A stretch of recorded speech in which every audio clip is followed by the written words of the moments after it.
This video is sponsored by Squarespace, the all-in-one platform to build a beautiful online presence and run your business. On May 21st, Deadline Hollywood broke the scoop that the long-in-gestation Highlander reboot is not only still in development, but that Henry Cavill of Superman fame is now in talks to star in it.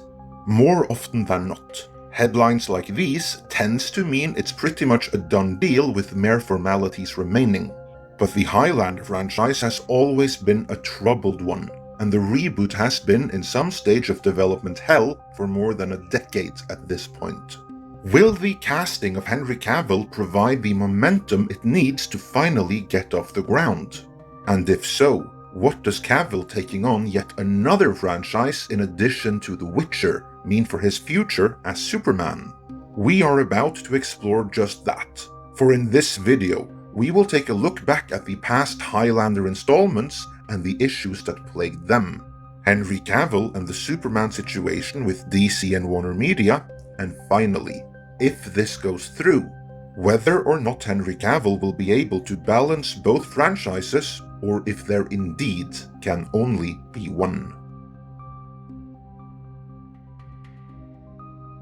Written by Gregory Wilden, Highlander stars Christopher Lambert, Sean Connery, Clancy Brown, and Roxanne Hart, and tells the story of immortals facing each other throughout the ages, and the challenges they face as those around them die off one by one, while they continue living forever.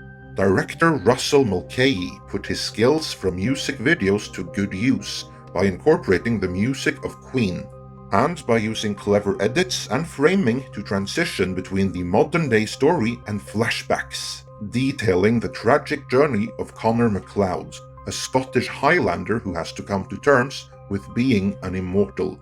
Or near immortal at any rate, a beheading will do the trick.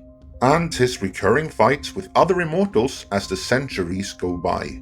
In the first movie, our hero Connor MacLeod finds himself face to face in the final battle with the Kurgan, the barbaric immortal that killed his mentor.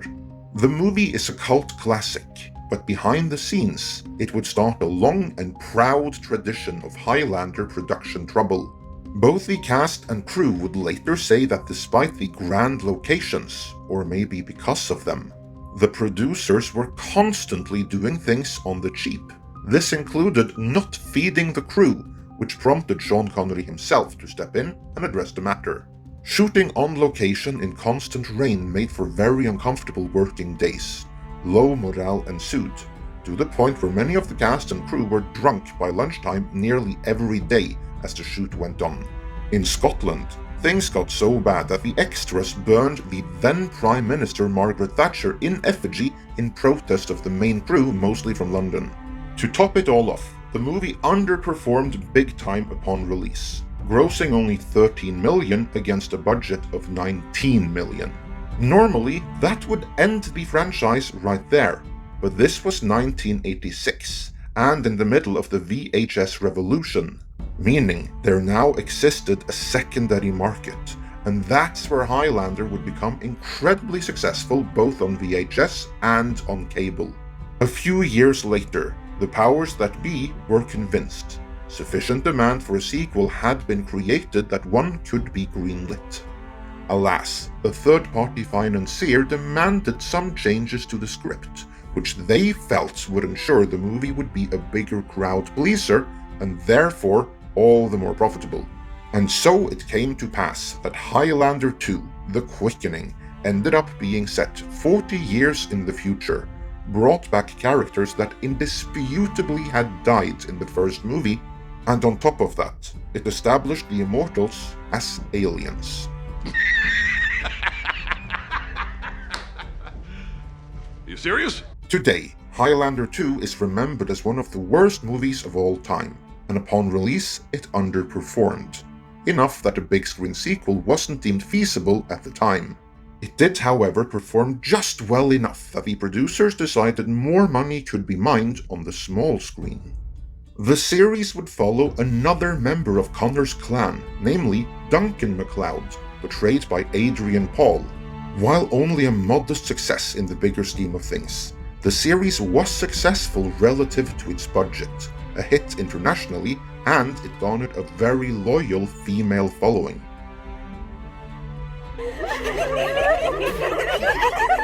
The TV series was sufficiently successful that it revived the franchise for 2 more movies on the big screen, both of which were subject to so much executive meddling and other production trouble that they're worthy of their own videos. In fact, we'll do a full-on franchise retrospective one of these days. But to make a long story short, the original continuity ended with a whimper with 2007's direct-to-video Highlander: The Source, and since then, the franchise has been ripe for a reboot.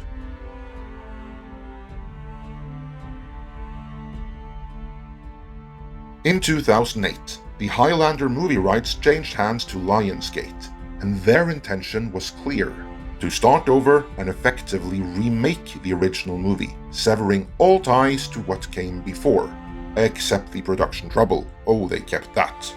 For more than a decade now, that project has been a revolving door of talent coming in and dropping out. Their initial plan was to revamp Highlander with director Justin Lin of Fast and Furious and future Star Trek Beyond fame, while Vinnie Jones and Ray Stevenson were rumored to be in talks to play the Kurgan. Nothing came of it though, and there were no more outwardly signs of any progress for the next few years, not until 2011, when for some weird reason, Twilight screenwriter Melissa Rosenberg became attached to write. Around that time, Justin Lin dropped out as director. He was, however, soon replaced by Juan Carlos Fresnadilla as the next director in 2012, and with him came a pre-Deadpool Ryan Reynolds, who was still trying to get out of the shadow of the Green Lantern. He was off to a bad start though, as director Fresnadillo dropped out a few months later. In 2013, Highlander the series writer David Abramowitz signed on to work on the script, and not long after, Snow White and the Huntsman director Cedric Taylor-Troyan signed on to direct. In 2014, Tom Cruise was rumored to have been approached for the role of Ramirez, and in 2015, Dave Bautista signed on to play the Kurgan. But then Ryan Reynolds dropped out, and considering this is where he went on to star in Deadpool, he appears to have chosen wisely. A year and a half later, in late 2015, we learned that director Cedric Nicholas Troyan had also dropped out at some point, but that he had been replaced by Chad Stahelski of John Wick fame, while Ryan Condal had taken on the writing duties. Then no one heard anything of any real note for the next 4 years, not until May 21st of 2021, when we learned that Chad Stahelski is still attached to direct, that Henry Cavill is in line to star, but that Ryan Condal is now no longer on scripting duties, where he has been replaced by Kerry Williamson. Of all these iterations of the Highlander reboot, the one that appears to have the greatest chance to progress further along into actual production is the current one. The one with Chad Stahelski set to direct, and Henry Cavill, as of the making of this video, in talks to star. But suppose the talks progress to him being confirmed. What would that imply for his future as Superman?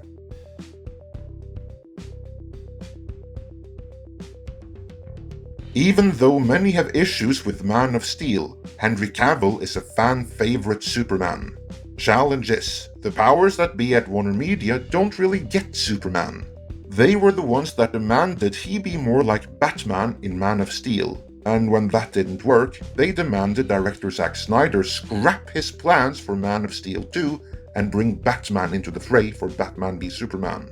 They previously had a falling out with Cavill when they wanted to pay him scale to cameo in Shazam, which he didn't do. That's when he signed up for The Witcher. More recently, the powers that be at WarnerMedia announced a new Superman movie from producer J.J. Abrams. But this will feature a race-bent black Kal-El as Superman, not Henry Cavill.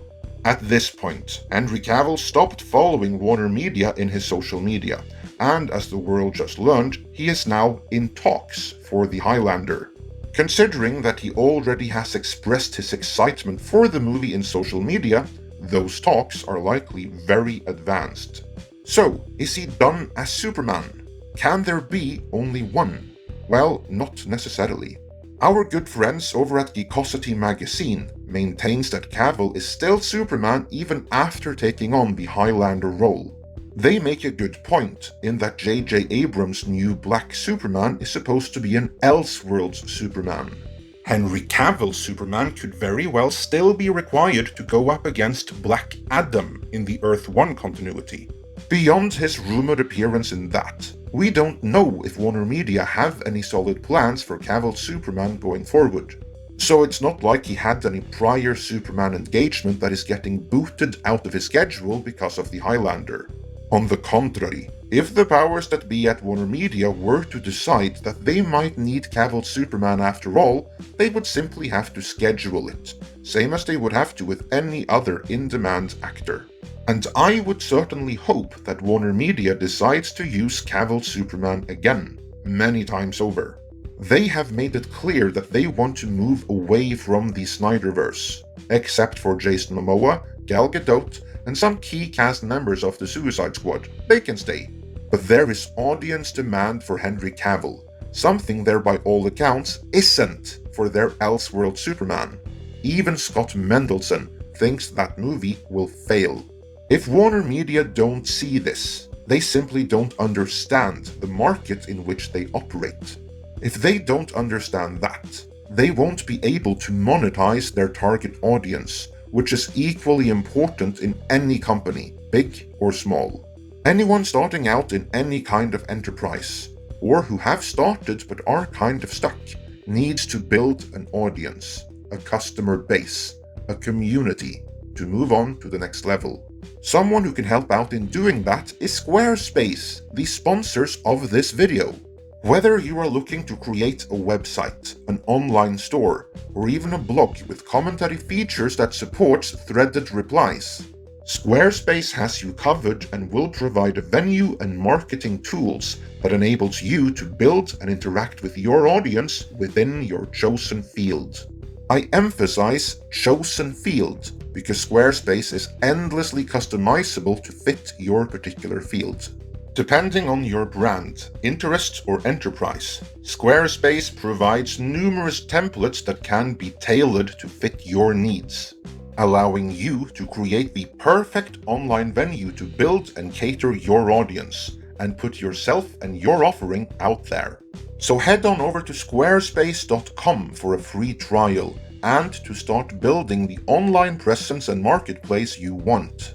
When you are satisfied and ready to launch, go to squarespace.com/midnight to save 10% off your first purchase of a website or domain. Now, do you think WarnerMedia are smart enough to book Henry Cavill for more Superman appearances? Or will he be the Highlander only by default going forward? And what do you feel about him and Chad Stahelski taking on the Highlander mythos? Let me know in the comments, and be sure to subscribe and indicate you want notifications on all videos so you never miss an update.